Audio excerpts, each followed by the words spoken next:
Before we get started, friend, a rather unusual spoiler warning, because as part of our conversation about Season 2 of Discovery, we ended up making parallels with Avengers Endgame, which, if you haven't seen it, results in some spoilerific stuff.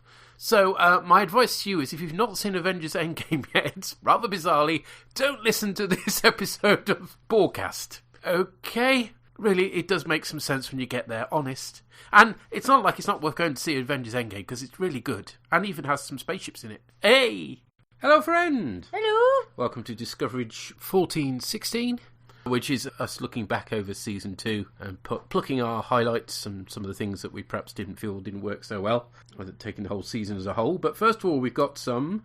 Previously on Star Trek Discovery. Yes, we got Purry's thoughts on Such Sweet Sorrow Part 2. Hello, Orcs. Purry here. My last feedback, you may remember, I said Part 1 kind of rests on how good Part 2 is. And Part 2 has definitely delivered. At no point did I feel it was rushed, so Part 1 gets all its goodbyes for free. Well done, Part 1. This episode was top stuff, really. Thoroughly enjoyed it. I'm going to get my small bugbears out the way before I go on to just basically sitting here going, yay! And those are the following. Now, I know Anne-Marie doesn't like this as well, and there was a lot of it in this episode of time's running out, we don't have time to do X, Y, and Z, people are breaking through doors, but we're going to have the big heart-to-heart talk about how much we all like each other. The Burnham Spock one in particular, people are dying, literally dying, big fleet battle going on behind you, and Burnham's suddenly talking around to have a heart-to-heart. I mean, it was a brilliant speech. This is the thing. None of the bits were hokey. It was a brilliant speech and a great character moment. It's just always slightly undermined when they're doing it with a big countdown in the background. But there was also the thing of... this one sounds so churlish because... One of the things I will say is the effects work was absolutely spot on. And the thing is that I really wish we didn't have... I liked the fighter shuttles and the little pinballs, but I wish we hadn't had the shuttles drone thing, because the problem was that what I really wanted to see here was big ships wailing on each other with the cool spiffy blue TOS-style phasers. God, I love those. I really wanted to see that happening, the ships moving around, doing... fleet, big spaceship stuff, and instead we got a lot of fighters, which made it very Star Warsy, which is a minor gripe, but it's there. Admiral Greggs, I'm really sad to see her die, and I thought she had a really good death scene, with the one downside that did no one have a bit of string, because all they had to do was pull that handle and the door would close, and surely, hook a bit of wire or something around there and give it a good yank, but I don't know. Why isn't there a similar control on the other side if it's an emergency bulkhead? That's one for the Starfleet Design Bureau's Health and Safety Department, I'm guessing. I think they should have maybe rigged that up in a bit of a different way to point out why they can't get the door shut. So, like I say, there's those gripes. Also, did none die? Someone was sucked into space, but I didn't see who, because the fight with Leland got a bit confusing. But, Georgiou. So, yeah, I really enjoyed it. I thought it made for a really good episode. Some lovely... The effects guys really earned their pay in this one. Some lovely stuff in that. Good character moments all round. Everyone got something to do, which I liked. There were some proper punch-to-the-air moments as well when the Klingons showed up with the Cleave ship. Again, it was actually nice to have these references back to the first two episodes, with things like the Cleave ship smashing through was very reminiscent of the Battle of the Binary Stars. Burnham, when she's first doing her time trip, I thought that had reminiscence of when she was flying her spacesuit right in the Vulcan Hello. So I really like stuff like that. I think it's not just it was impressive to look at and there are some good character bits, it's well put together. I liked the way that they did kind of chain it together, that yes, Burnham had set up the breadcrumb trail for them to follow as well. I thought that worked well. And we also just had We had a bloody great space battle. A lot of people were in top snark mode. I particularly like Georgia on full snark mode. You know, the "Hi Leland, well done, everyone hates you now" was great, and indeed her kind of evil giggling as she tore him apart in the magnetic chamber was quite good. And I could go on, but it would be a very long feedback. So what I will say is I'm really interested in where they're going to take the series. I have still said I would love to see just a 1 year, maybe a 10-ish episode series about Pike in the Enterprise, maybe covering his time, just individual little missions up until basically finishing with him taking his academy post. I'd love to see that. We don't need to see the death or anything. I just think running up that time. I'm also really interested with Discovery now, because if what we think has happened, the series might cease to be a prequel. It might now become a sequel, which is a really interesting thing for a series to do, to begin as a prequel. You could argue that "We Must Never Speak of It Again" is a bit of a hokey thing, but I actually thought it worked quite well with the... it's not quite they'll never mention Discovery again, but her spore drive, it's not... I mean, I didn't take it as you can't ever mention... Like, no one could mention Tilly ever again. It's just, they don't mention the special things about Discovery. As far as they're concerned, she was lost in a big battle. So, I'm going over time. I'd love to talk more, but I can't, because... time. So all I'll say is do keep up the good work. It's been a fantastic series, and I hoped feedback on the Picard series, if we cover it, Discovery Series 3, and the Pike series, which I'm going to start the letter writing campaign to get made. So until then, bye for now. Bye, sir. I think it was a fair criticism of the battle. Interesting, our friend Boss was over today and he raised exactly the same issue. Because the problem is that it's all well having all these little zippy ships, but we've got no emotional attachment to them. They're literally just bits of metal in space, whereas the spaceships themselves, obviously the big ones, we've got more of an emotional attachment to, particularly obviously the Discovery and the Enterprise. So any of the bits of the battle involved the main ships were great. The rest, it was largely we could ignore, I think it's fair to say. Yeah. But you're right that the effects were great. Yeah, no, you can't. I think we said that about the first season as well. There was no point where you thought, "Oh, that looks a bit shonky."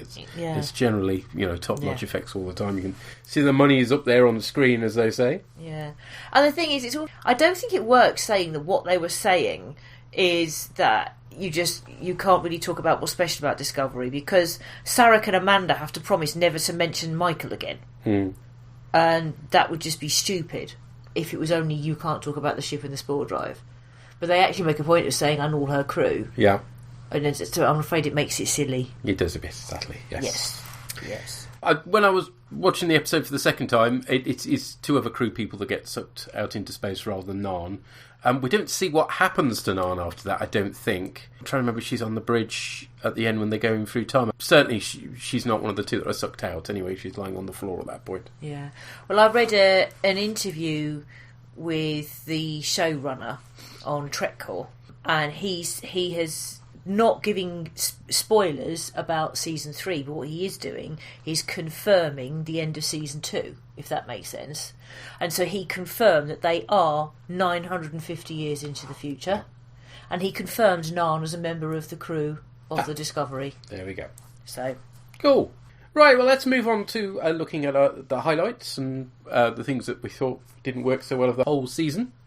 For me, Pike has to be a highlight. Yeah. Absolutely. Yeah, he definitely worked really well. I think whilst one of the downsides is they were struggling with continuity all the time to make things fit, and sometimes coming up with, like the explanations of why nobody talks about the Discovery anymore, not very realistic explanations. But Pike, they dealt with really well. I mean, it's easier because we only know a little about him, but what we did know about him was reinforced and it all fitted. So yes, definitely he's one of the high points of the season. But also I love the way they wrote his character, and I loved Anson Mount's portrayal. Yeah, they brought some real life to a character that's only sort of mentioned briefly beforehand, and he worked really well. Yeah.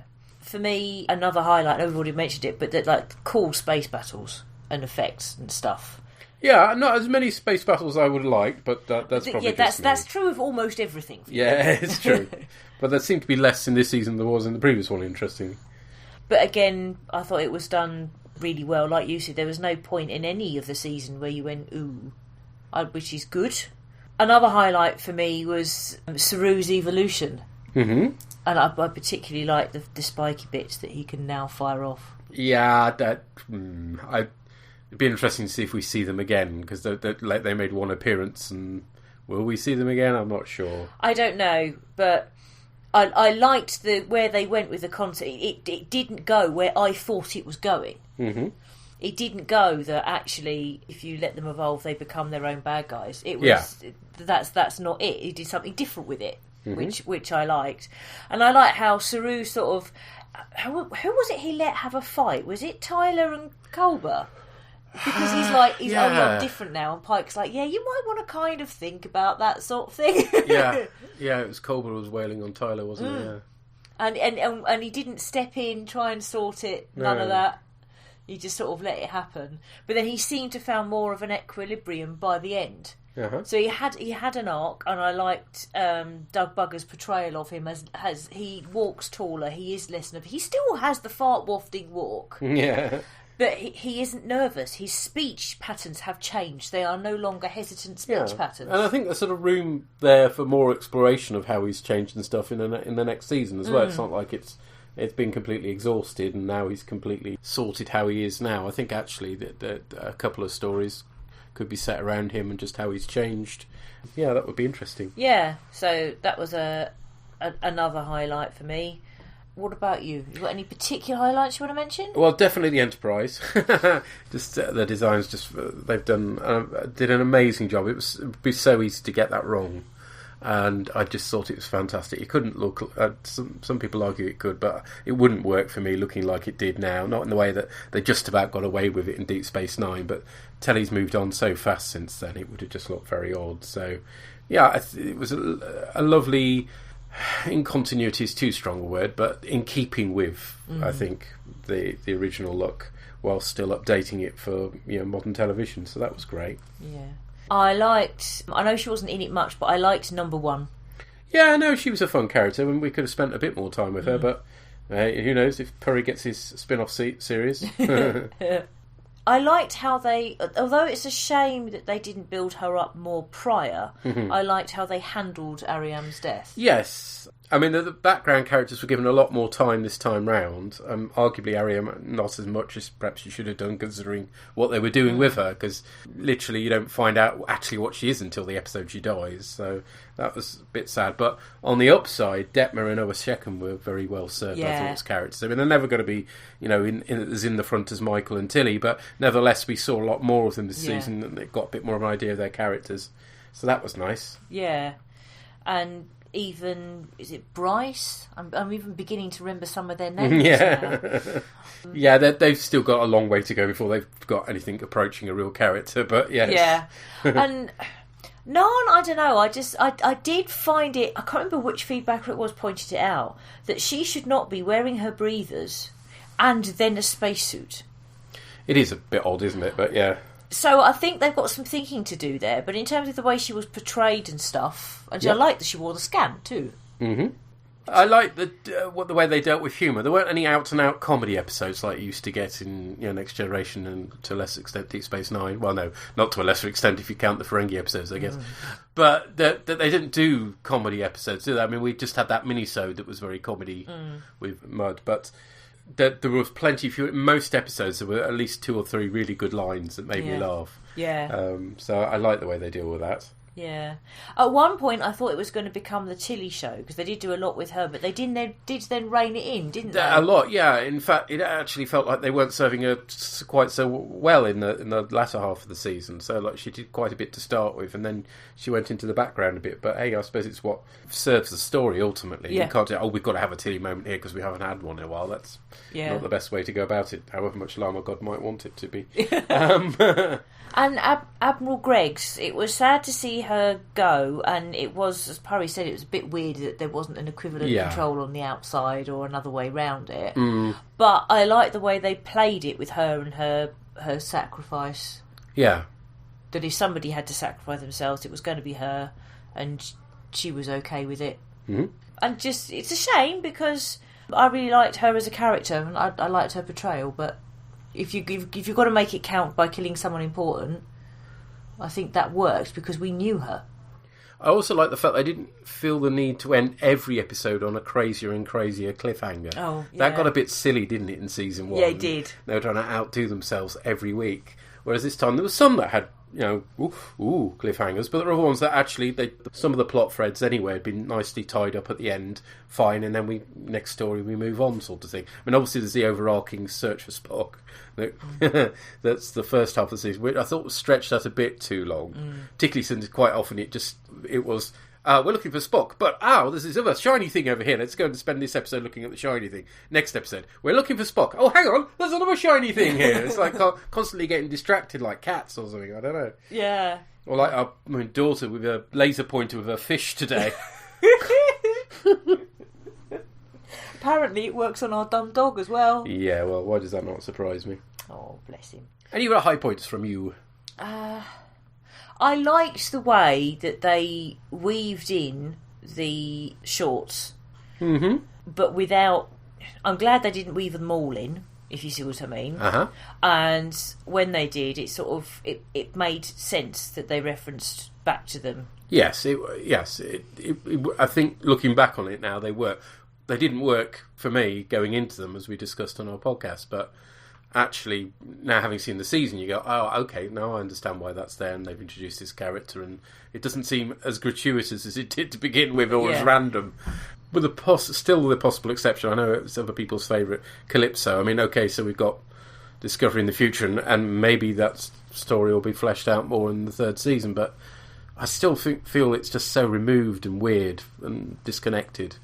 I can't quite understand the point, particularly the fact you get that character walking. I mean, if he turned up at some point in the season, I guess I'd feel differently about it, but he didn't yet. No, he hasn't. But again, what I was reading in that TrekCore interview was fleshing out the episode Calypso more, and it does sound that even if it's not set in precisely that time, they are thinking, they were hinting at, they weren't saying, they're hinting at, of a potential dystopian post-Federation future. Yeah, I almost guarantee that the future they're in is post-Federation, because that's one of the things they've wrestled with this season, is the fact that they've got, they're constantly having to find reasons why the fleet can't turn up and save them, and they got sillier and sillier, really, didn't it?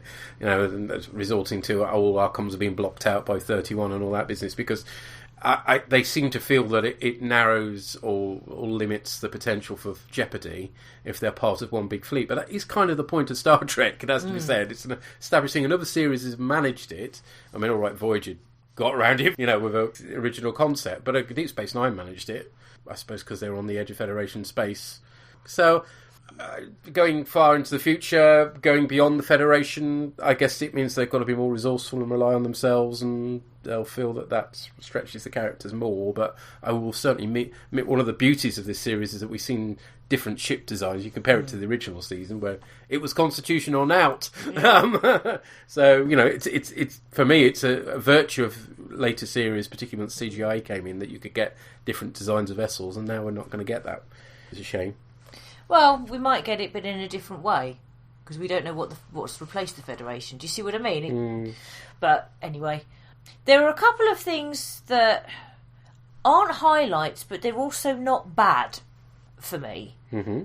One of which is Hugh, because I get why they brought him back, because they were a lovely couple and they really should never have killed off the gay dude. It was just wrong that they did that.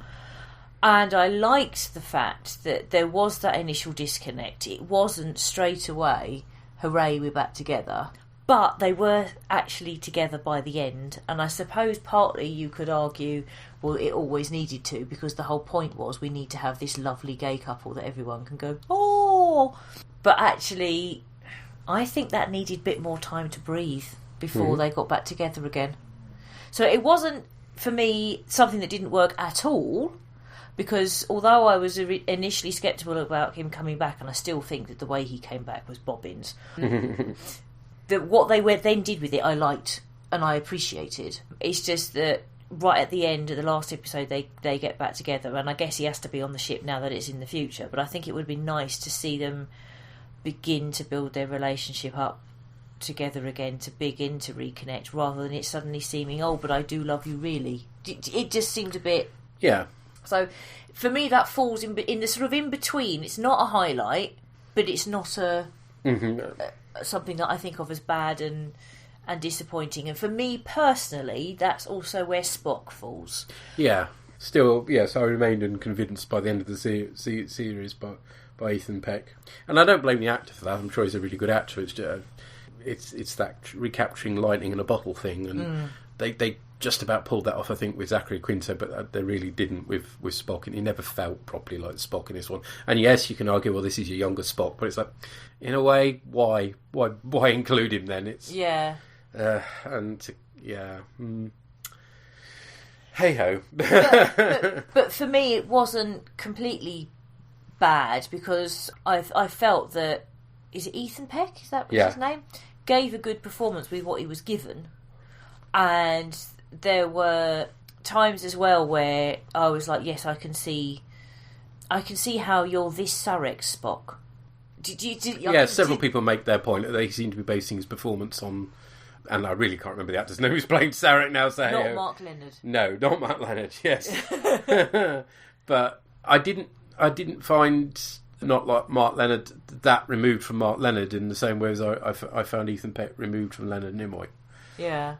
But no, it's just, for me, in universe, I could see it and appreciate it. And there were, towards the end, some very good scenes, I felt, with Spock and Michael and Spock and Stamets. Do you know what I mean? There were some good scenes, particularly towards the end. But, again, it didn't completely work for me. Yeah.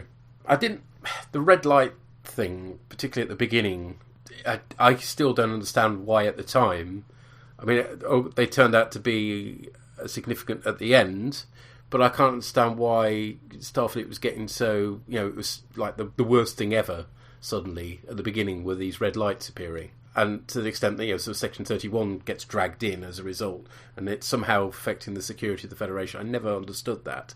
There could be signals, or if there are signals, send a scientific team to explore it. Don't get all militaristic about it. I think it was supposed. I don't think they explained it well enough.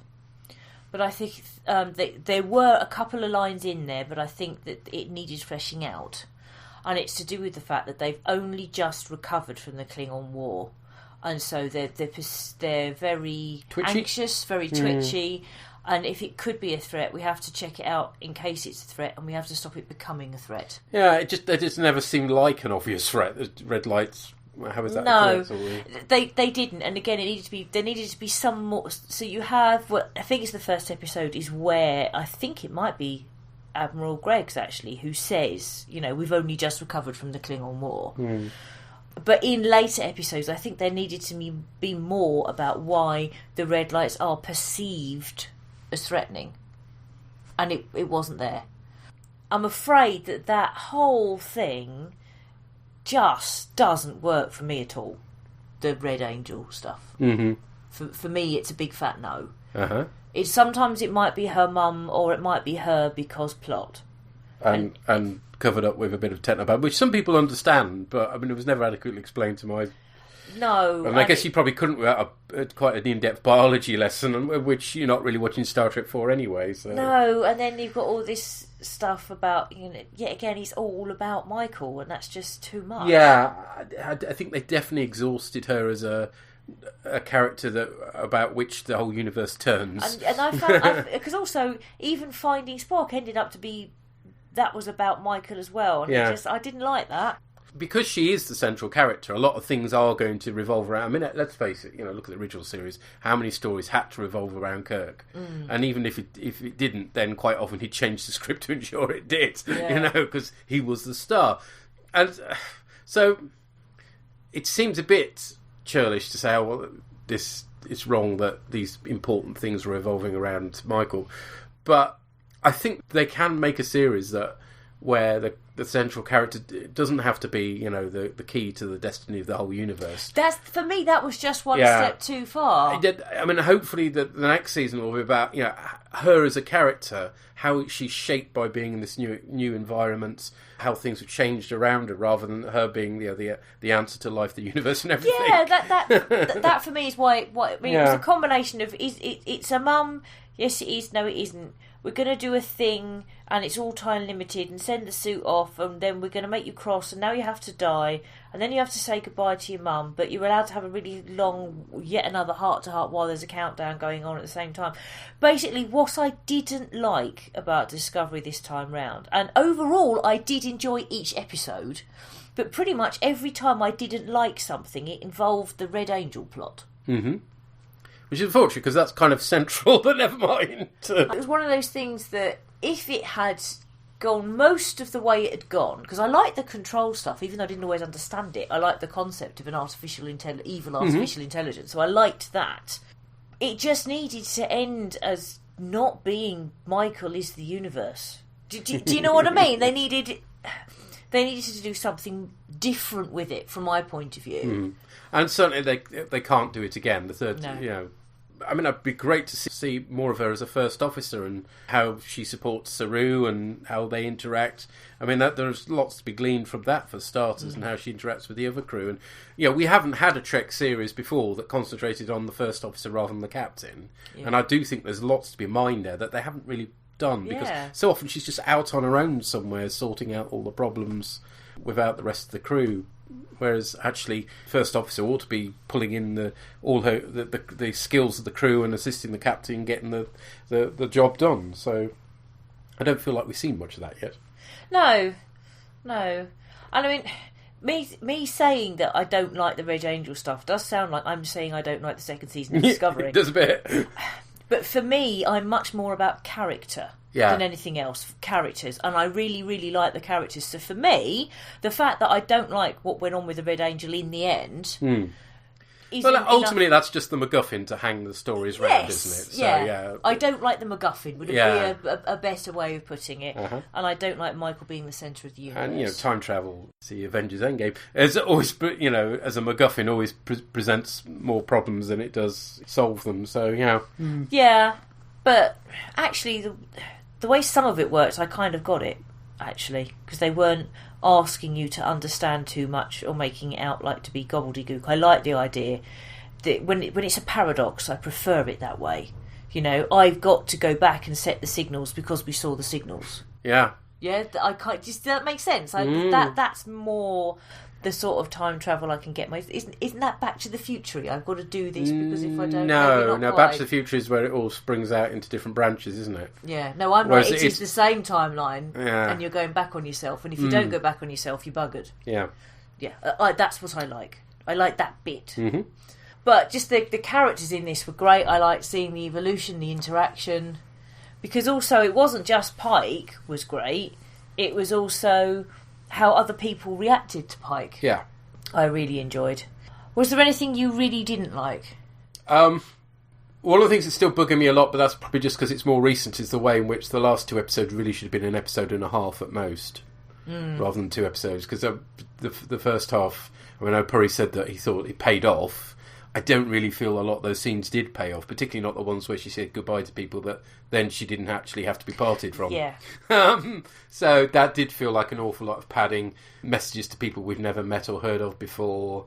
I mean, yes, okay, so they're going into another universe, but that's actually something possibly to have explored in the third series. I don't know. Yeah. And maybe they will, but it just didn't hang. There was too much padding in the first half. Well, not the first half, the penultimate episode, as a result of them deciding they couldn't fit it all into one. Yeah. And as I said, that's not a problem. You have an episode and a half. It's have it featured, feature length final. And presumably CBS is their own channel, so they can do that with CBS anyway. So anyway, but other than that, no. Generally, really enjoyed it. Enjoyed it more than the first series, and for that reason that you pointed out, that the characters are the real pull, aren't they?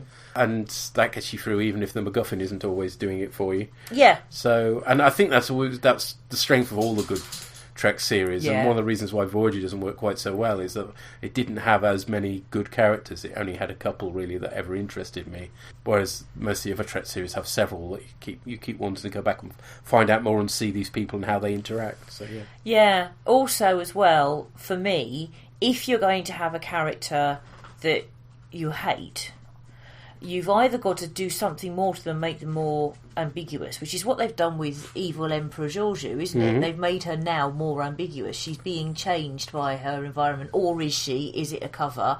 I reckon one of the things we're going to have in season 3 is her bidding for the captaincy of Discovery. Yeah. So it's you're not so crossed by her or wanting her dead and she's there all the time kind of thing, so she's growing and changing. Or you do it like DS9 did with Kai Wynn, where she's a regular each season, but she's not in masses and masses of episodes. So the fact that you want to kill her and it makes you cross and shout at your telly when she's on the screen, it's in a good way. and she's not there too much.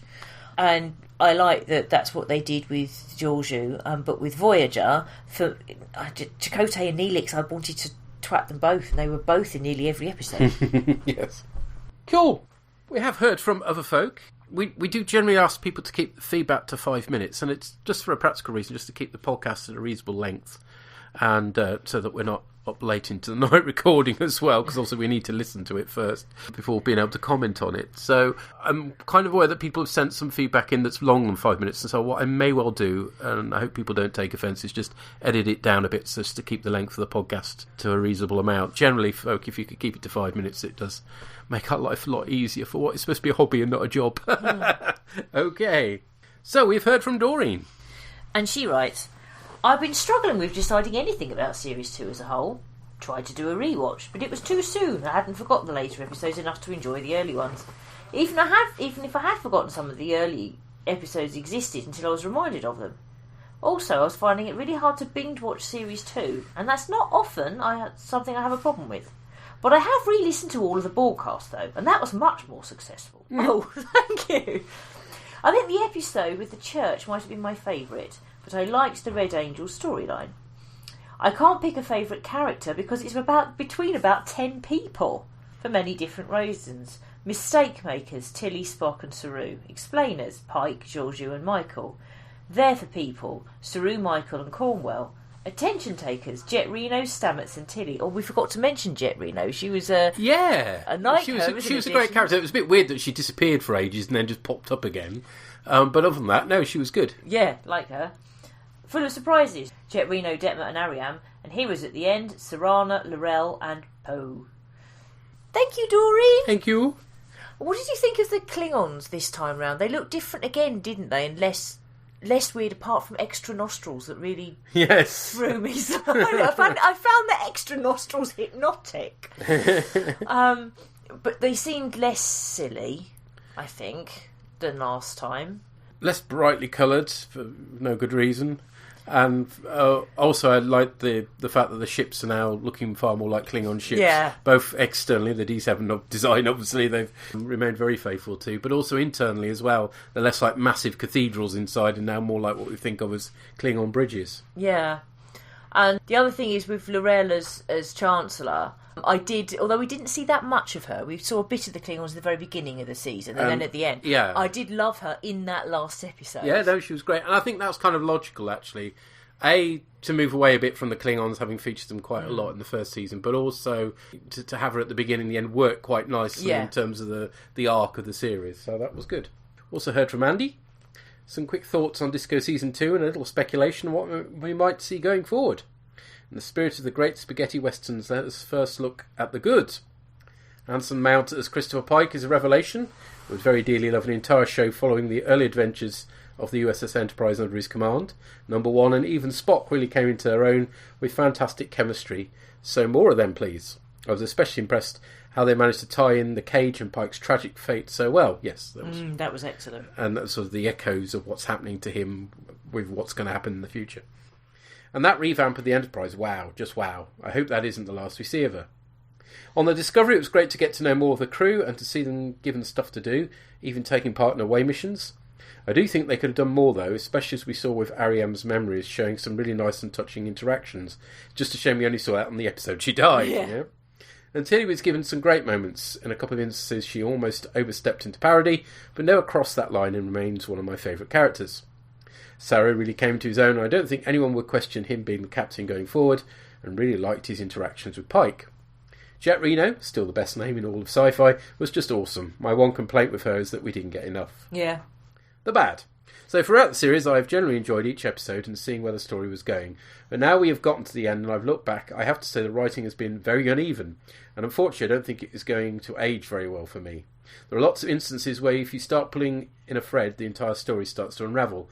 The galaxy just seemed uninhabited with just Discovery and Section 31 ships throughout, except the occasional appearance of call from Enterprise throughout the Season 1. The Federation seemed to really have substance and feel populated, and this just seemed to have lost that.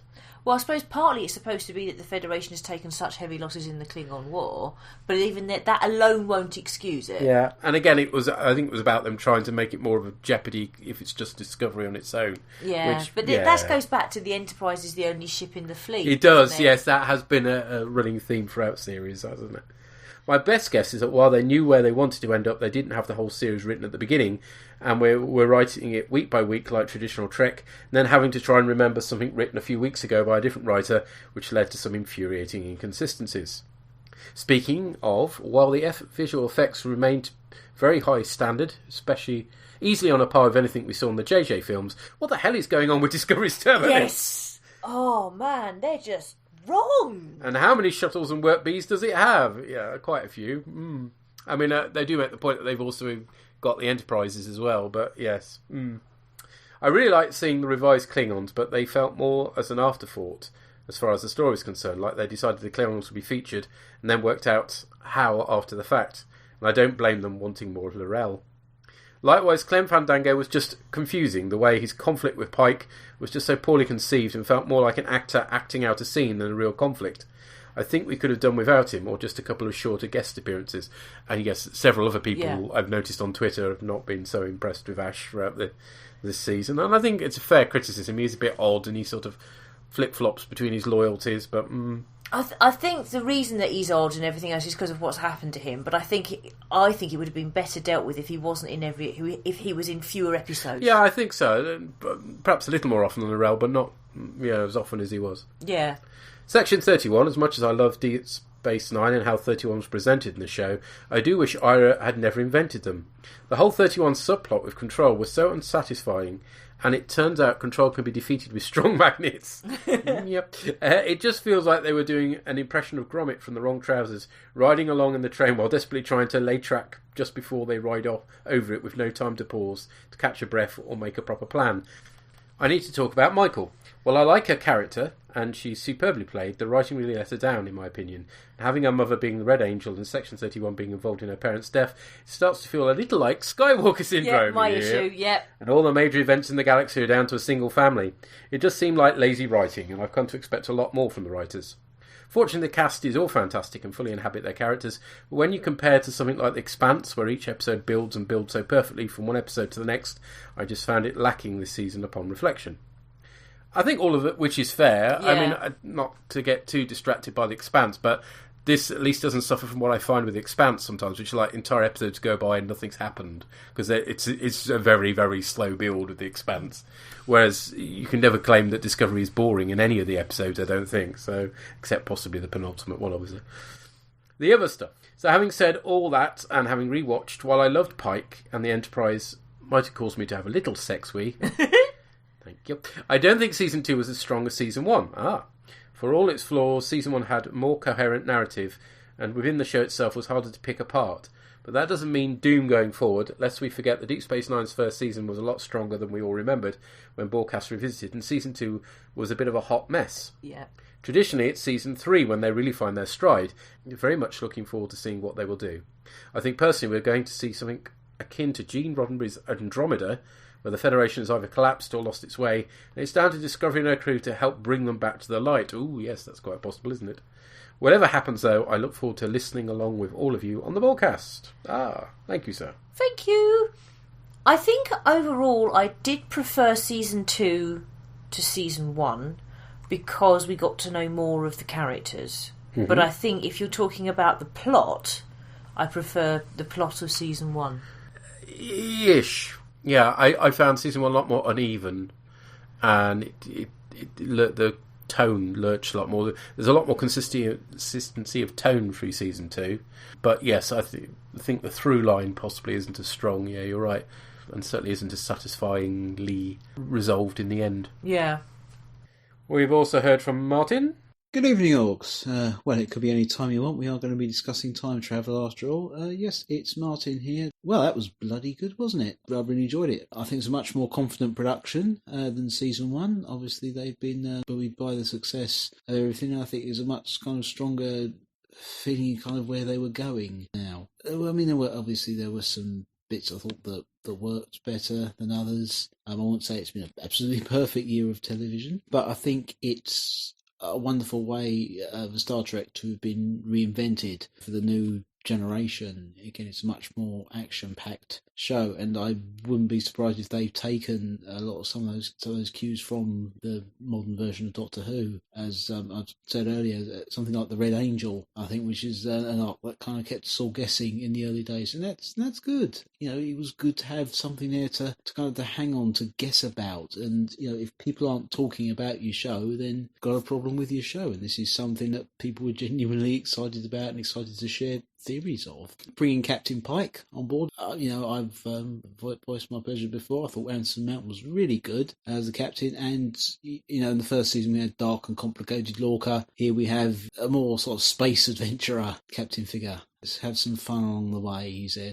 Well, unfortunately for poor old Captain Pike, I don't think he'd have a lot of fun. More has just been faced with a lot of danger and hit the face of his own terrifying future. Because, all credit to them. They've put some more flesh on the bones of a character that wasn't really used in Star Trek. It's probably just the answer to the trivia question, which captain the Enterprise before Captain Kirk. But I think the performance was really good. I think they really built the character, although they did seem to harp on, because we did know his future, they seemed to delight in playing with that a bit. And it's a setting that I had a bit of trouble with. I mean, in a couple of different ways. As I've said before, it was quite a few admin in this, as they're desperately trying to squeeze this into Trek continuity with all the stuff about Spock and Michael and everything about that. Perhaps I'm too old, perhaps I've just been watching this sort of television for so long that you can just feel the wheels kind of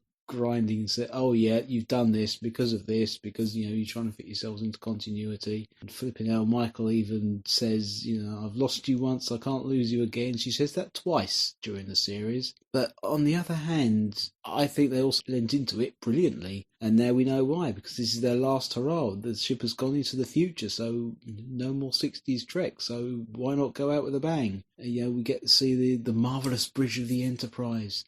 We also get to revisit that planet we saw in the cage. I can't remember the name of it, unfortunately. I mean, that's the kind of the stuff of the anniversary episode, really. Something that just pays, immense sort of geeky service to the very first episode of Star Trek, and there's a superb reimagining of the 60s aesthetic.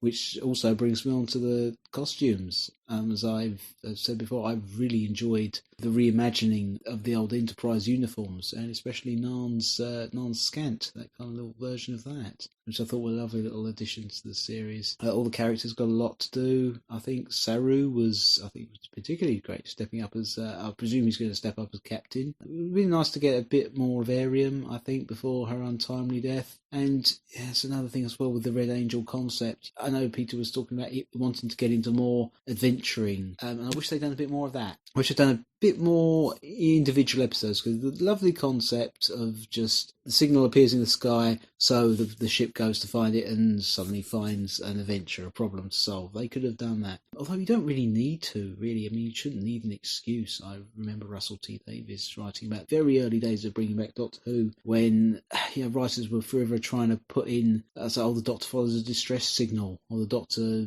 follows an alert or something like that. So, well, no, you can just have the TARDIS turn up here. It's fine. Why can't we just have Star Trek? Just have the Discovery come across a planet. We're into the future. We're going into the future for the third series. 950 years. So all the baggage I was talking about with the 60s, that's gone now. So hopefully we'll get something a bit fresher and a bit more even more confident than this in series 3.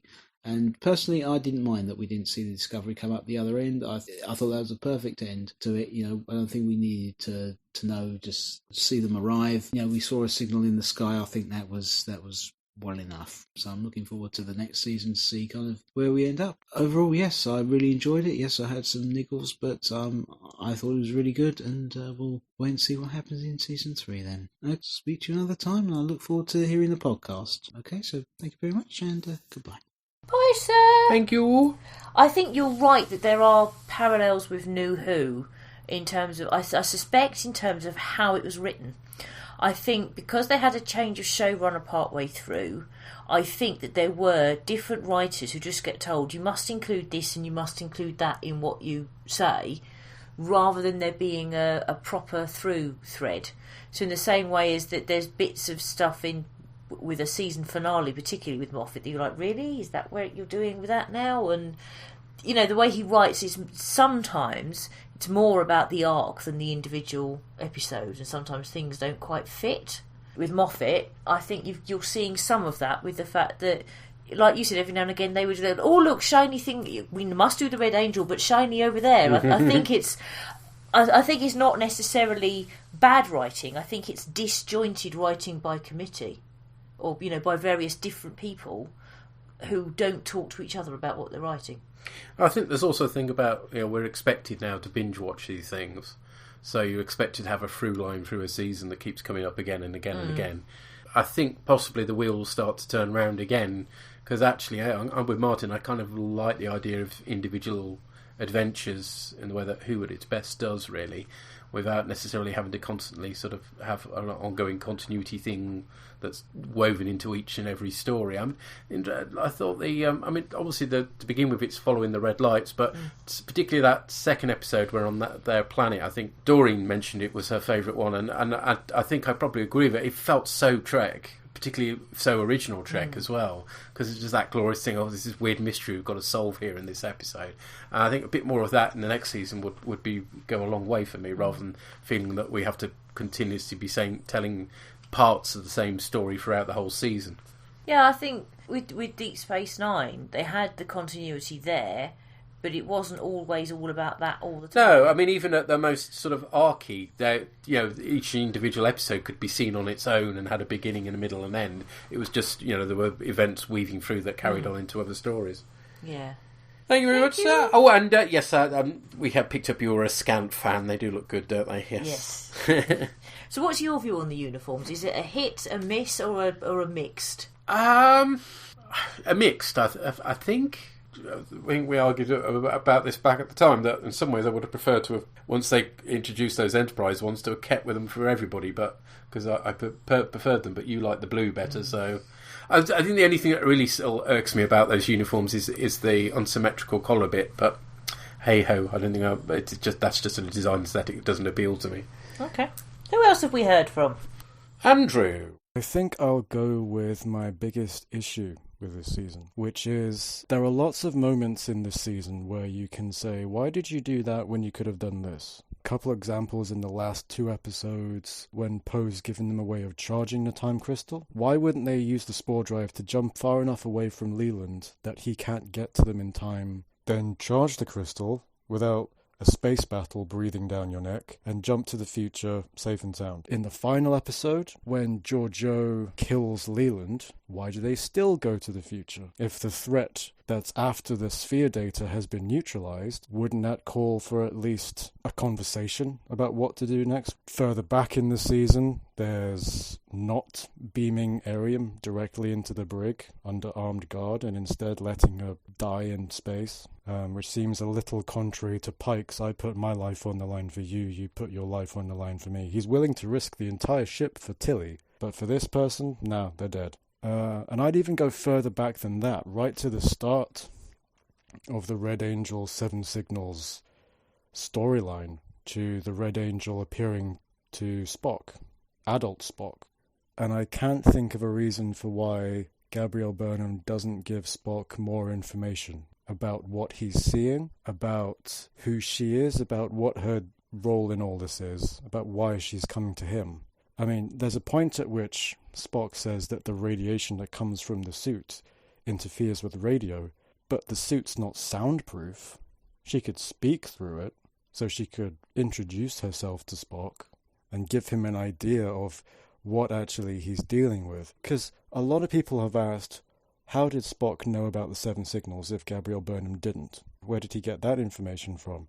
Simple answer, as far as I'm concerned, is the Red Angel suit is powered by a time crystal, and we know if you touch a time crystal, you see the future. Presumably the person inside the time suit is insulated from the effects, but if you touch it, maybe you complete that circuit and you experience visions of the future. So why is it that Spock thinks he's going insane when he gets visions of the future, when Michael, Captain Pike, and Jet Reno are absolutely fine? And the only thing I can come to is they know it's a time crystal. Spock doesn't know it's a time crystal. The name gives it away. Time gets fucked around with this thing. So when you grab hold of it and you see the future, you have a context to place that vision of the future in. Spock doesn't have that context because Gabrielle Burnham doesn't give it to him. She could. The Red Angel suit has a holographic display that she could use to communicate with Spock.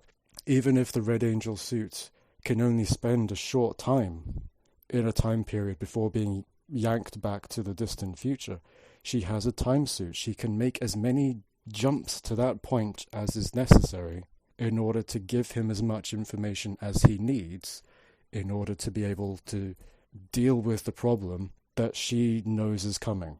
And the reason why all these things happen is it's necessary for the overall arc of the story. They want the sadness of Arium dying. They want the excitement of a space battle. They want the 2001 interstellar-style grandeur of Discovery following Michael Burnham into the future. They've chosen those plot points as being important things in the overall story. But the decisions that the characters make to allow those plot points to happen at the individual episode level, I find questionable. And I don't just mean that from a viewer looking in perspective. I mean from the perspective of the characters in the episodes. Based on the information that they have, I feel that in letting Arium die, Captain Pike makes a questionable decision. But all those questionable decisions are necessary to make the overall season-long plotline happen, and that doesn't really work for me. They don't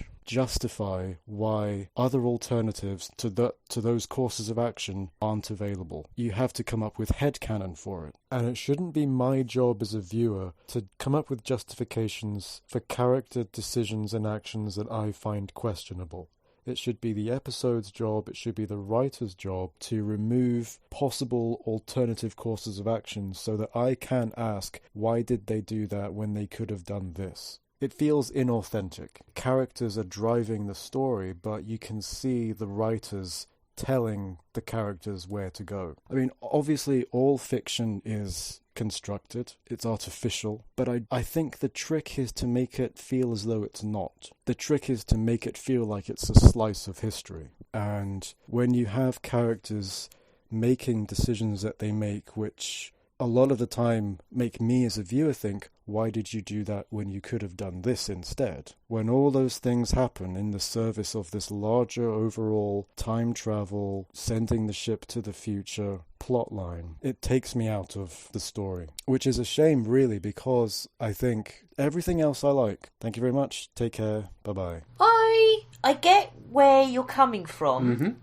but there are a number of episodes and decisions where I disagree with you. So, for example, they mentioned it twice, why it was they couldn't immediately jump away. Now, you might not have agreed with their answer, but they gave one. Yeah, I mean, a lot of the answers they give don't always work for me either. I mean, thinking, for instance, they're not talking about Discovery ever again, sort of thing. Just doesn't work. But I suppose, and I do see what you're coming from and agree that if the mental gymnastics you're having to go through to hold the characters' decisions all together is making your brain hurt, then that does draw you out of it. It will do, yeah. Because they're just jumping through hoops, and part of it is it's a prequel series, which of course there's a problem they've now solved. Part of it is time travel always does that. Yeah. See Avengers Endgame. But for me, it never overcame my general enjoyment of the story, because like we were saying before, the MacGuffin is just that for us. We're much more interested in the characters, and if the MacGuffin is what you're all about, then clearly you're going to be far more disappointed, and it's going to be more of a problem for you than otherwise. And it is, as I think Martin said, it's very in keeping with modern Doctor Who, particularly Stephen Moffat Doctor Who, where he's really not interested in these stories tying together. It's the adventure that the characters go on in the and the way that their characters react all the time Yeah. is what they're really concentrating on. It's a style of TV that's very today, and it'll change again in a few years as TV does, but if that's something that irks you, I'm afraid it is going to irk you. Yeah. The one where in some instances for me, they gave an answer, and I felt fair enough, they've addressed it. One of the ones where they didn't, and unfortunately it is key to the whole Red Angel, and it's part of why I don't like that aspect, is the fact that Gabriel Burnham only had, just needed to give a bit more information to Spock for him to understand what was going on and not commit himself to a mental asylum. Yeah.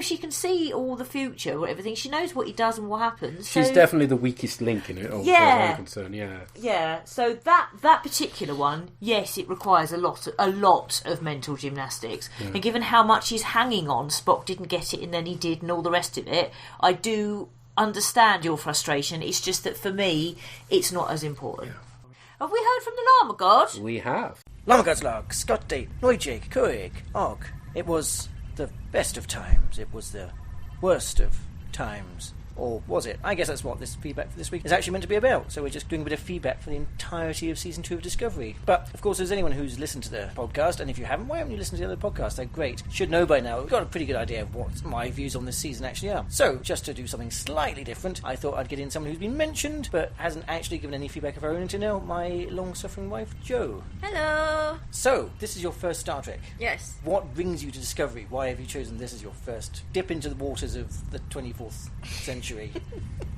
Well, if you recall correctly, I watched the last half of the first season with you after I moved here. That's true, yeah. After we got married, Jo got her visa and was able to make it to the UK finally in December of 2017, just on the break between two parts of Discovery Season 1. So, yeah, I didn't think you'd actually be that interested, because you don't watch sci-fi. I didn't think either, but then I heard Michelle Yeoh was in it. So that was it, basically. That was just... that preempts a later question. So that was just Michelle Yeoh, yeah? A bit, yeah, and then, started watching a little bit and it looked interesting, so I figured I'd give the second season a shot. Yeah, I was quite surprised actually when you said that you wanted to watch the shorts in the second season with me, because I was going to go ahead and watch it on my own. So, especially as someone without as much of an interest in sci-fi, you're more of a fantasy person. Yes. What did you appreciate about the second season? So, okay, I did not watch it as diligently and religiously as you did. So for me, it was like casual viewing, but it was nice to see. There was like I'm a feminist, right? So yes, I couldn't help but notice it. Yeah. So I don't know. It was nice to see that a lot of the ladies were also taking charge and being taken seriously and not just dismissed as, oh, you're a woman. And I guess that extends to a lot of the characters. I mean, I've already mentioned on the feedback to the last episode that it was in the final episode that it was the women that got all the shit done. Well, yes, I noticed that. That's what I told you. Yeah, I know. So I'm just passing on. Uh-huh. So, in terms of the stories themselves, my opinion of the season was that it kind of started off, the first half of the season was like classic Trek, or more like TNG, I guess, really. And lots of weird concepts, but also with character-driven stuff. And then towards the later end of the season, it became very heavily character-driven, and sci-fi took a back seat, really. Okay, aside from the time travel and portals and stuff. What that wasn't handled in greater depth than they would in Doctor Who. Okay, so see, I don't have all this baggage because I'm watching this blind, so I don't know any of those acronyms you just said. Sorry.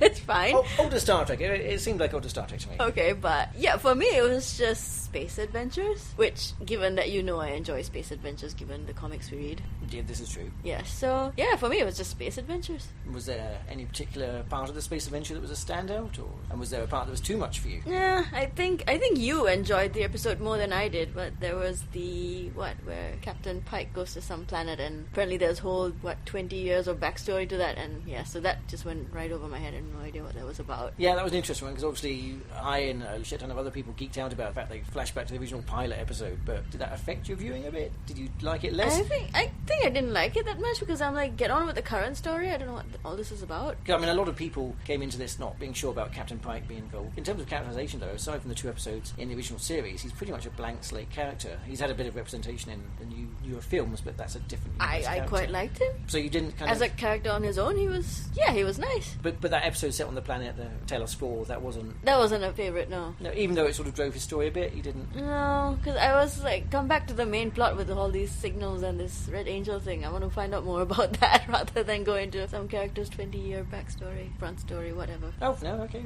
Okay, fair enough. But in that case, did you actually find the eventual resolution of the whole signals and the angels thing? Did you find that satisfying? Discovering that it was Michael and her mum? Yeah, I thought that, do the balance signals a bit better rather than have, we're actually sending the signals. That's a bit disappointing. Thought, you'd be going to more worlds and exploring more things given that your ship is called Discovery. But yeah, towards the end it felt a bit more less like you're actually going out exploring and discovering, more like, okay, now you have like extreme peril. But it was alright. Alright? Yeah. Alright, yeah. Oh, the only other thing that was a bit annoying was all the fake outs. We had this discussion. Yeah. Like, you're gonna drag out my emotions, and you're getting me ready to say, like, this character's gonna die, and we're getting ready to say goodbye to him, and then you fake it out. It's like, don't appreciate that. Yeah, I mean, I've already said that, and obviously we're both big Lord of the Rings fans, and I had pointed out in a previous bit of feedback that, yeah, we both love, I think, the end of Return of the King, the long drawn-out goodbyes. I'm fine with the long drawn-out goodbyes, because it's all going into one final goodbye. And it's actually... And it's trying to get to how the book ends, which is, yeah, I appreciate that, because you can't,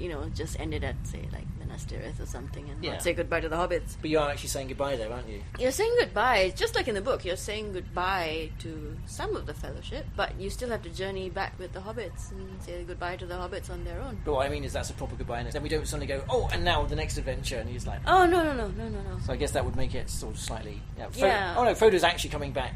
But, yeah, the whole thing... That's why I think the movies did great, not including Scouring of the Shire, but... Anyway, that's a different discussion. But, yeah, like, that whole thing with... What was his name? Saru? Yeah. That whole death fake-out thing was like, oh, God. Either kill him or don't, but don't drag it out like this. We don't deserve it. The character doesn't deserve it. Either kill him honorably and make him sacrifice whatever, or don't kill him. But you can't do the whole, get to the point where you're saying goodbye and he's about to die and then he doesn't die. Come on. Yeah, I'm totally commit to something. So do you think, despite that, you'll be back to watch the third season? I mean, obviously, I'm going to be sat here watching it in front of the TV, but are you going to be dragged along with me? Or? Yeah, I might give it a shot. Depends on who's in it. I mean, if it's still the usual Discovery crew, then yeah. Now, that's an interesting question, because we were talking of a load of the spin-offs, and I don't know if you'd be interested in all of them, but they're still slated, actually. I haven't looked this up, but there's still going to be the Section 31 series starring Philippa Georgiou. Well, if Michelle Yeoh's in it, yeah, I'll watch it. Okay, she's cool. I guess that answers that question. Well, yes. So it depends on the cast, depends on the type of stories? Yeah. And whether Michelle Yeoh's in it? Well, yes. Asian solidarity here. Excellent. Do they know my basis for saying this? What, that you are Asian, yes. Yes. They do now, yes. Also, technically neighbour. She's Malaysian, I'm Singaporean. Oh yeah, what was that little tidbit that you came up with there? Oh! Alright, so and that when she's fighting, what's his face? I don't know his name. What? Control. Leyland, I don't know. And she spits on him and she goes, pui. Yeah. So that honestly made me cackle so hard, because that is a thing we do over there when we're actually expressing displeasure with something and you want to spit on it, but you can't actually spit on it because of hygiene reasons. You just go, pui. So that is a very, very Singaporean, Malaysian gesture. And I was like, actually very amused and quite pleased that she put that in. I'm glad that I've learned that. There you go. Okay, one final question then. Yes. Which is the better looking starship, Discovery or Enterprise? You're just deliberately antagonizing me with this, aren't you? Because you know how I feel. I think we got the answer Discovery. right there. Yeah, you're wrong. Right, we're ending this interview right now. I'm never wrong. I'm never wrong. It is Discovery. Bye! Okay, right, with that contentious view then that's us off. Thanks again for all your podcasts this season. As ever, I mean, I've loved listening to all of them, and it's part of what drives me to watching the whole series. So I'm looking forward to your coverage of everything else, and obviously then catching up with Galactica. So until next time, glory to you and your cast. I have no idea what he just said. I think we might be making use of that little sound clip in future.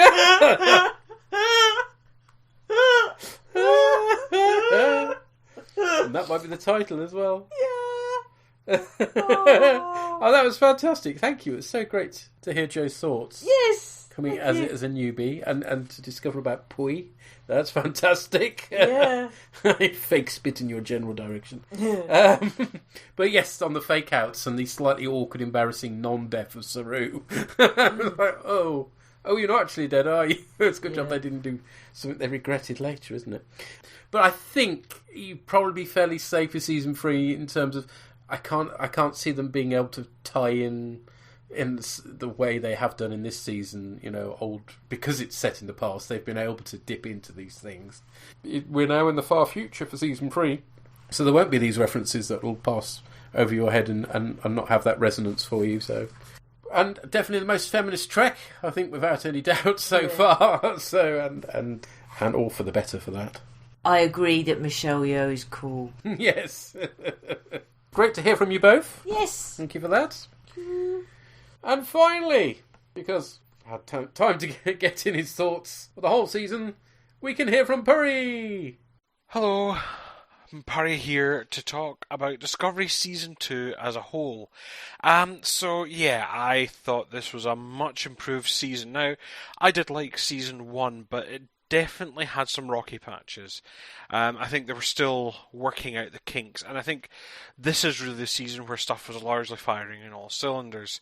I think they had a good balance of following up plots from the last one, things like resolving the Klingons a bit more, and doing some new things. I think they had an idea, they had an arc, but the arc lent itself to be rather episodic, so I think it really worked in well.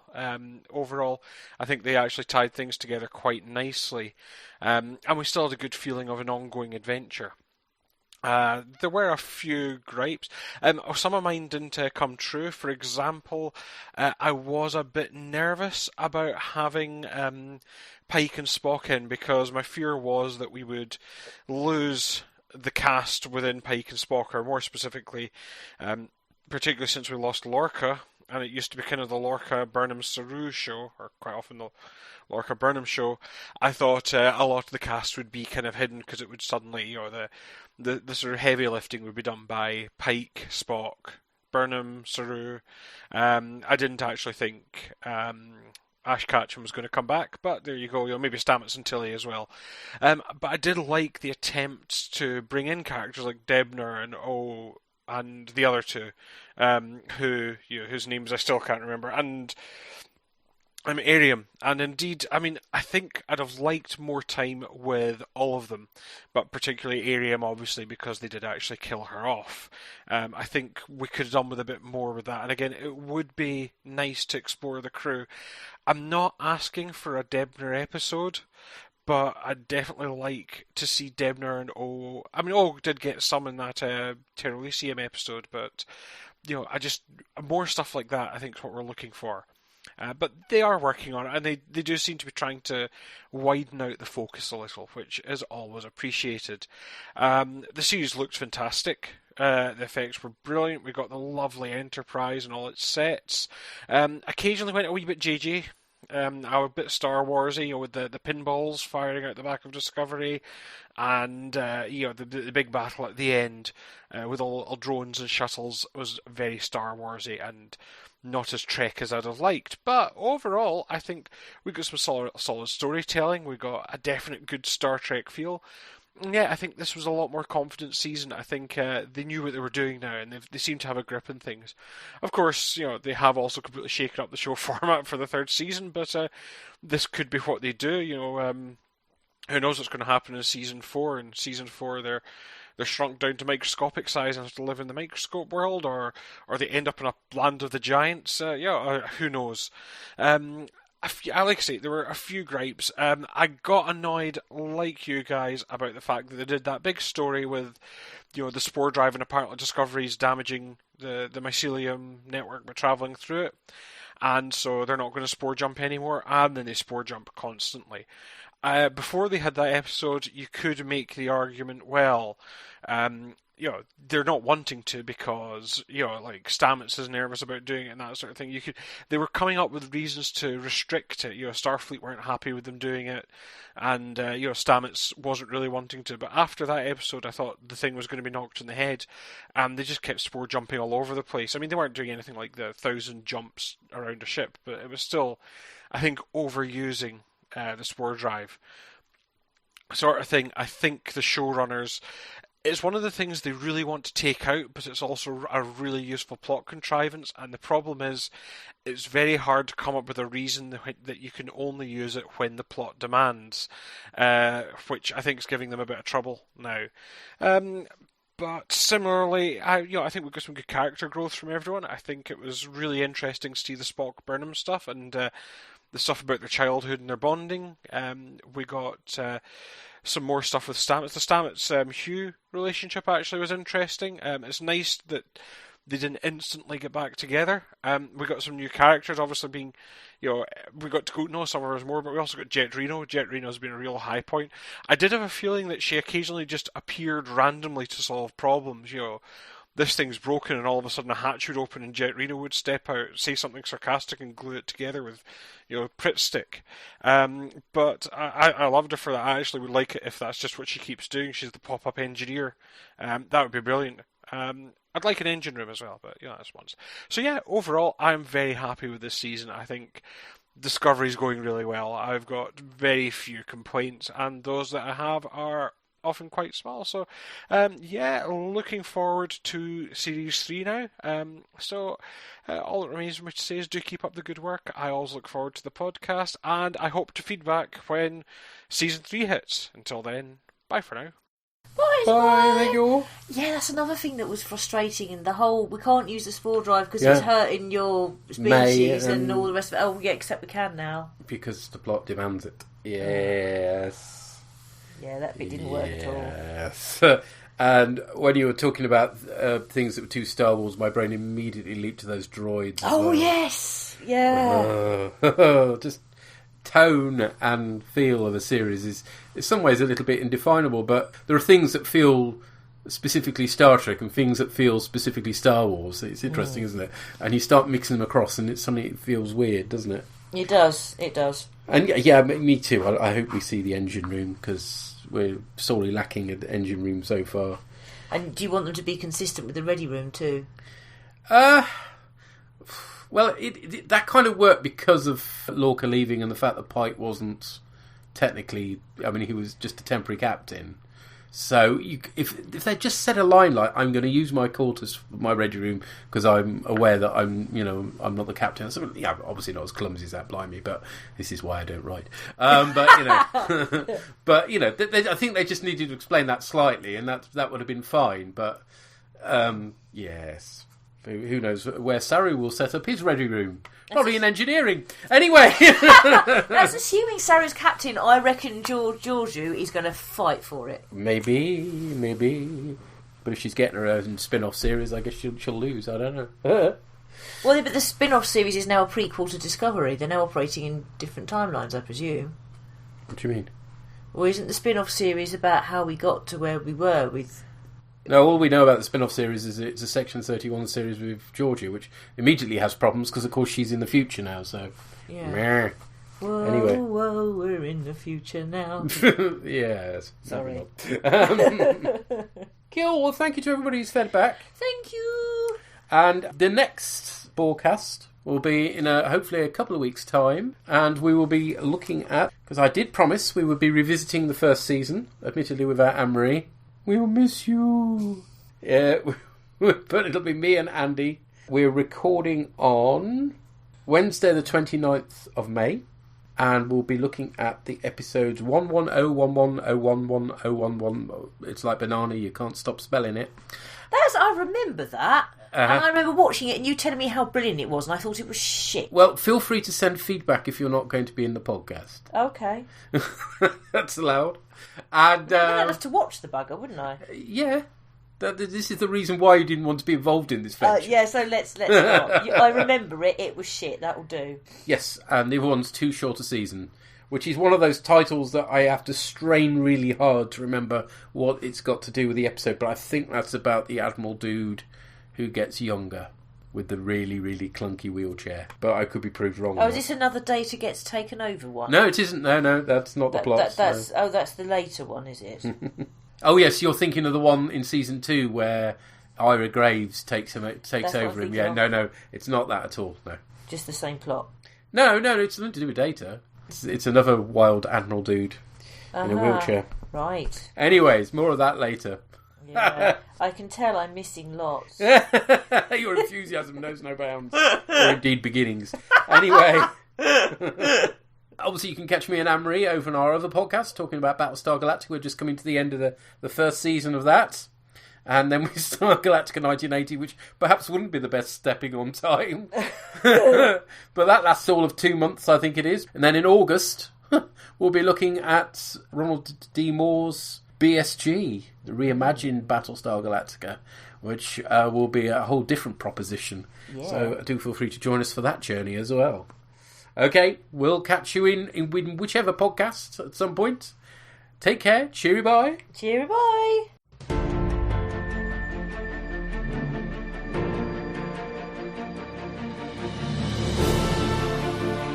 All music referenced is for illustrative purposes only, and no copyright infringement is intended. Find our website at borgcast.libsyn.com. And we have a YouTube channel as well. You can find the Borgcast playouts on Spotify for your listening pleasure. Visit our Tumblr site at borgcast.tumblr.com, where you'll find images accompanying the episodes discussed in this cast. Send emails or MP3s to borgcast@gmail.com. Or you can contact us via Twitter on rev_org or borgcastammo. #Borgcast.